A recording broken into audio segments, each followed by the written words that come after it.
The war on terror seems to have drowned their voices. Some may say the world's getting immune to so many of them strewn across the developing world.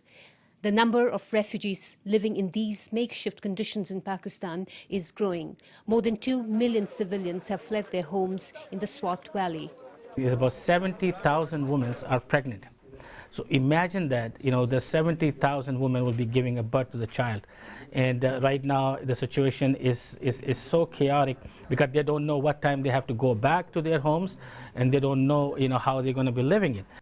The UNHCR says it's swamped looking after its mandated 25 million refugees around the world, that the US has already pledged $110 million in aid to Swat refugees, and Mr. Barack Obama is pushing to send another $200 million. The refugee situation in Swat is so dire that the UN Commission on Refugees is likening it to Rwanda.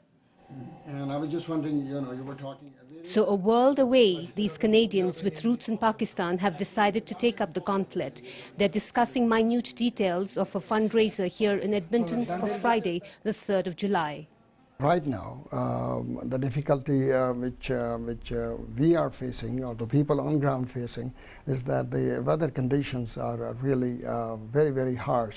As the start of summer, the temperature is 45 degrees, and they have so many challenges. Basically, the basic necessities of life, they're in very short supply. Mr. Qureshi tells me that the Pakistan-Canada Fund Association of Edmonton is expecting to raise $100,000. Charitable contributions are being welcomed from anyone interested to chip in. Meanwhile, Gus Ahmed, who runs the Canadian chapter of the Human Development Foundation, says his organization is helping as much as they can in the mental economic development of the refugees. Under these type of situations, it is all right that we provide them basic necessities, but we have to look after their emotional needs and recreational needs also. So they started some camps with recreational facilities for the children, and they started some work with the women where they were engaged in terms of giving them some sewing machines so that they could become productive refugees.